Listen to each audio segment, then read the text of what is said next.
La cohesión del self, metaterapéutica de un nuevo enfoque en psicoanálisis. Mario González Velázquez. 12. Correlaciones metapsicológicas.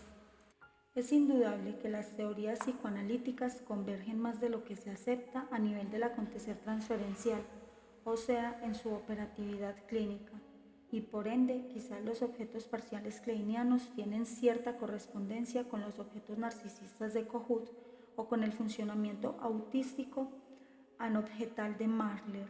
Sin embargo, no resulta fácil establecer dichas correlaciones, puesto que ni siquiera ha sido posible precisar las simples coincidencias, ya que cada autor se sitúa frente a los hechos clínicos de manera diferente.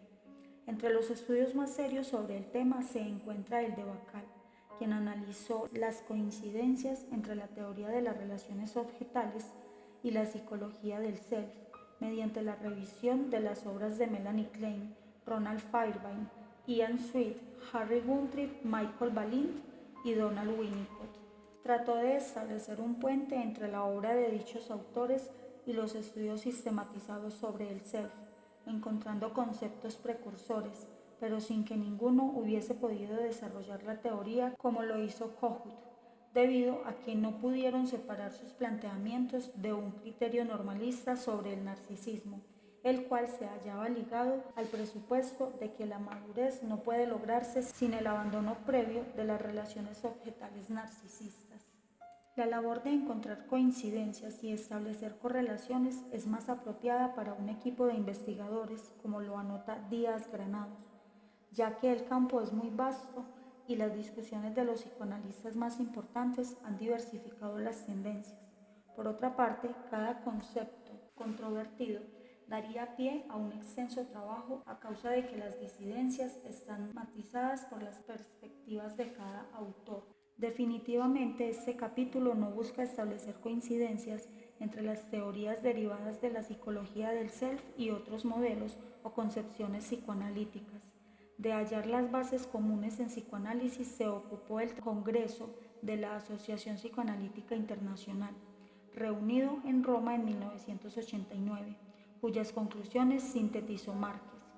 Ni coincidencias ni bases comunes, aunque sí se destacaron algunas correlaciones entre la concepción kohutiana y los enfoques analíticos. Pero fundamentalmente se intentará ubicar mejor la teoría del self dentro del universo de las psicologías profundas y dinámicas de la mente, prescindiendo de todo sincretismo. Antes de proseguir, debe señalarse insistentemente que Kohut no pretendió crear con su teoría un nuevo principio organizador del psicoanálisis o paradigma según Kuhn, sino que simplemente desarrolló una nueva visión o perspectiva que amplió el conocimiento del mundo psíquico, pudiendo construir una teoría coherente sobre el self y sobre las vicisitudes evolutivas de la línea del desarrollo del narcisismo, anteriormente perdidas entre las teorías precedentes.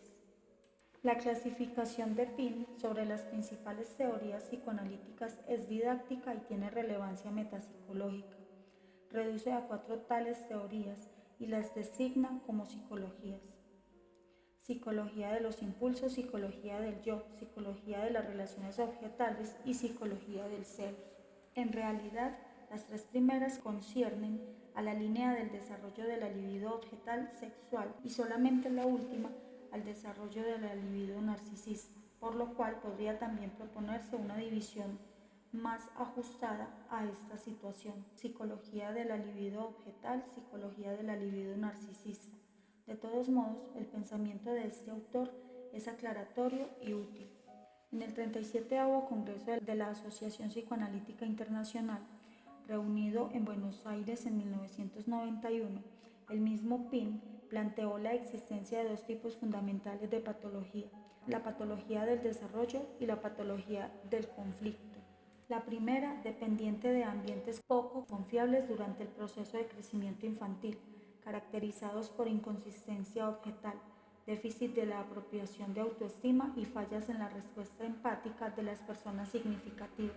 La segunda, producida por la persistencia de conflictos pulsionales o intersistémicos, ya ampliamente conocidos en psicoanálisis, Los casos de patología del desarrollo han sido bien descritos por Kohut y por Kember, y su terapia requiere modificaciones estructurales a base de la experiencia emocional correctiva descrita por Alexander, la comprensión empática de Kohut o el llamado tacto analítico. La patología del conflicto es de tipo funcional y para su terapéutica puede contarse con la transferencia como el instrumento más adecuado, siendo el insight y la aclaración a través de la interpretación de los medios indispensables. Kohut no consideró en la práctica tan separadas las técnicas para abordar las diferentes patologías y trabajó en sus casos permitiendo la reactivación transferencial, lo cual le llevó a describir las transferencias narcisistas que facilitaron el análisis de los trastornos narcisistas de la personalidad. Usó también la interpretación y el insight, pero como componentes de la comprensión empática. Volviendo a la situación analítica, es decir, a la práctica clínica del análisis, existen también correlaciones que deben descartarse. La situación analítica comprende el encuadre y el proceso. En cuanto al primero, definido como el conjunto de pautas que rigen la relación analista-analizando, hay suficiente concordancia en que se trata de un pacto o contrato que favorece la alianza terapéutica y que se constituye en el continente del proceso. Dentro de este último, que favorece la comprensión de ambos participantes y depende de la formación personal del analista y del desarrollo en él de aptitudes y actitudes especiales que facilitan dicha comprensión. Se ha encontrado que no basta la reconstrucción racional de los conflictos edípicos o preedípicos, haciendo consciente lo inconsciente, sino que es indispensable el holding de Winnicott, el revier de Bion y la empatía de Kohut, concepto que según algunos autores pueden correlacionarse. Para Lizarazo fue Bion quien más se acercó al concepto de empatía de Kohut cuando aplicó su técnica de no deseo ni memoria, instrumento técnico que según el autor había sido descubierto y empleado desde hacía mucho tiempo, siendo ingrediente del llamado ojo clínico en medicina general. De la misma manera como en el campo teórico las conceptualizaciones del self y el estudio del desarrollo evolutivo del narcisismo son aportes nuevos que explican no solo las etapas más primitivas del funcionamiento mental, sino también el proceso de crecimiento de un sector muy amplio del psiquismo. En el campo técnico y clínico, la comprensión empática es el otro novedoso enfoque kohutiano que abre perspectivas enriquecedoras para el análisis de muchos casos y el esclarecimiento de muchas situaciones analíticas confusas. Estos descubrimientos pueden desde luego correlacionarse con el resto de la teoría psicoanalítica, pero no se le debe buscar simplemente la coincidencia con otros enfoques con la intención de reducir su importancia, porque esta es una manera de mantener invariables los postulados anteriores, suponiendo que los nuevos datos estaban ya comprendidos en trabajos previos, disminuyendo así la importancia de los hallazgos que son los que han permitido y proporcionado el progreso. El nuevo enfoque terapéutico del psicoanálisis, sintetizado en el título del libro, consiste en la búsqueda analítica de la cohesión del self, tiene trascendencia dinámica y presenta la posibilidad de cambios psíquicos importantes en los pacientes. La nueva teoría ya asimilada por muchos analistas implica una postura diferente, un enfoque técnico distinto y una meta terapéutica bajo principios actualizados de salud mental. No sustituye anteriores concepciones teóricas, pero sí trasciende las existentes. Las teorías son indispensables en psicoanálisis, representan hipótesis a confirmar con cada paciente. Su aplicación estricta al campo clínico va en contra de la individualidad del analizado, pero su ausencia abre la puerta a las complicaciones. De ahí que se requiera un marco teórico abierto dentro del cual pueda contenerse cómodamente el postulado de que el psicoanálisis, más que un descubrimiento, es algo que ha sido construido y que cada analista contribuye a construir en sus propios términos. Además, el proceso analítico inevitablemente marcha entre las vicisitudes determinadas por la ambigüedad y la paradoja. Si a esto se agrega que invariablemente se puede encontrar más de un significado a los datos del paciente, resultando cada interpretación una amalgama de construcciones personales o teóricas. Se hace evidente que existe un contraste significativo entre los diferentes postulados y lo que ocurre realmente en el proceso terapéutico que se lleva a cabo en el consultorio. Es más, un exceso de teorías científicas puede obstaculizar la situación clínica, por lo cual debe admitirse un pluralismo teórico, flexible y sin límite, a fin de que cada analista pueda utilizar diferentes enfoques en la validación de cada caso y se logre así preservar la terapia del posible fracaso. El pluralismo teórico es necesario también porque no hay evidencia de que la aplicación de una teoría psicoanalítica produzca resultados terapéuticos superiores a otra, pese a lo cual algunas construcciones teóricas son más apropiadas para resolver ciertos casos que otras, teniendo en cuenta los distintos niveles del funcionamiento mental.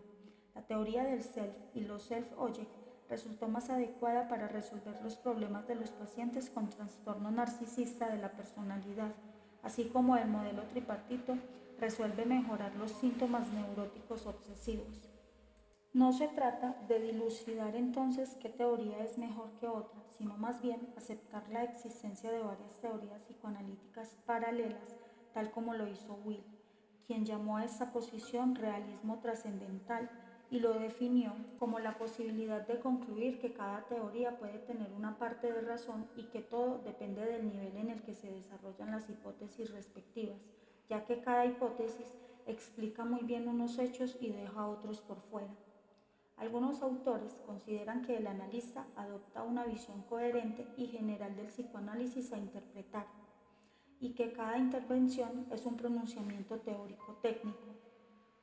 Otros piensan que existen diferentes teorías que explican fenómenos distintos y por lo tanto la experiencia clínica puede modificar la posición del analista y su participación en la terapia. Un consenso general solo es posible ante fenómenos muy simples de causalidad, fácilmente detectables.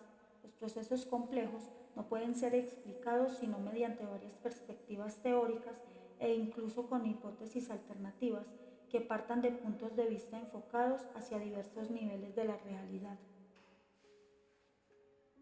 Queda para otros dilucidar los aspectos epistemológicos, tradicionales o externos a la disciplina, lo mismo que encasillar el aporte kohutiano como análisis de orientación positiva o hermenéutica, o como análisis enmarcado dentro de las ciencias naturales o dentro de las humanísticas o interpretativas. Lo importante es que científicamente está demostrada la complejidad de los fenómenos psíquicos y su multideterminación, que las teorías son provisionales y a veces no son más que metáforas que explican hechos clínicos. Desde luego, sigue siendo muy importante en la creación de nuevas teorías la metodología empleada, ya que ésta determina la validez científica de lo observado. El lector sabrá excusar la repetición de los conceptos de Kohut, pero ese es el objetivo del libro por una parte, y de otro lado deben exponerse en este punto de nuevo para poderla relacionar con la metodología que siguió. Kohut hizo sus observaciones a partir de la sesión analítica y empleó como instrumento principal la comprensión empática para reconocer lo que le sucedía a sus analizandos. Su teoría del desarrollo psíquico tomó como eje la consolidación del self y la evaluación del narcisismo, que sigue una línea de desarrollo independiente de la libido sexual. El individuo catetiza los objetos pulsionales y paralelamente catetiza con libido narcisista los objetos parentales arcaicos al servicio del self, llamados self-object, porque son percibidos como formando parte del propio cuerpo. El self, como núcleo de la vida psíquica, se desarrolla por la internalización transmutadora de los self-object, los cuales básicamente corresponden al objeto del self grandioso, al objeto de la imago parental idealizada y al alter ego gemelar. La normalidad se relaciona con la cohesividad del self, la cual depende de las respuestas empáticas de los self-object, padres reales. La patología se produce por la falla en la función empática del self-object grandioso, que no refleja especularmente la grandiosidad del niño, o por la falla de la función idealizante del self-object, que no permite la idealización de la imago parental. Un self nuclear con elementos constitucionales incluidos es el self rudimentario desde el nacimiento. Su desarrollo depende de la respuesta empática de los padres y de la frustración óptima que permita la desidealización progresiva hasta el logro de la autonomía. La experiencia real con los padres es fundamental. Si falla la respuesta empática de la madre, queda el vínculo con el padre como otra oportunidad en el desarrollo, ya que en este segundo polo puede crearse estructuras compensatorias para posibilitar la cohesión del self. Estas deducciones las hizo Kohut a partir del tratamiento analítico. Su fundamento teórico es que en la transferencia se reactivan las vicisitudes del desarrollo original, repitiéndose con el analista los vínculos con los self-objects. Así, con base en la comprensión empática, que incluye interpretaciones acertadas, se continúa el desarrollo del self hasta su cohesividad. En realidad, la interpretación no sería solamente una fuente de insight, sino más que todo una prueba de que el paciente fue comprendido, de modo que la empatía sería el instrumento básico. La síntesis anterior permite captar los conceptos de dos autores que a continuación se comentarán sobre las posibles convergencias teóricas. Desde luego, ambos son conscientes de que pueden caer en el esquematismo falsificador. Kolteniuk, en su ponencia oficial presentada en el Congreso de la Federación Latinoamericana de Psicoanálisis, considera que el desarrollo kohutiano de la psicología del self fue posible gracias a los elementos contenidos en la introducción al narcisismo y en los tres ensayos. Estas obras de Freud establecieron los cimientos de la teoría del desarrollo continuada por Spitz, Mandler y Jacobson. Destaca el autor del grupo intermedio de la escuela inglesa, Fairbairn, coautor de la teoría de las relaciones objetales, Winnicott, fundador de la teoría de los espacios intermedios y el desarrollo del yo a través de la desilusión progresiva de la madre buena y estable, y a Kant, el discípulo, y Guntrip, el sistematizador. Este grupo estudió la constitución de la persona integral a partir de la relación con los objetos externos, a nivel de la comprensión clínica de los estados esquizoides y la restitución psicótica del falso self. Tiene interés especial dicho grupo en el presente contexto por las posibles convergencias con la obra kohutiana.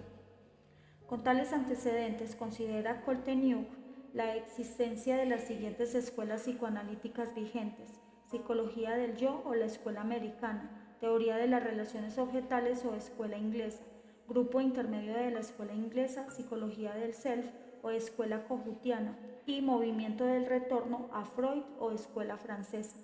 Propone al final su modelo multiaxial, con 5 ejes teóricos que constituyen el andamiaje epistemológico psicoanalítico, de los cuales corresponde a los postulados de Kohut el eje de la teoría del narcisismo, compartido con Freud, Harman, Jacobson y Kemper.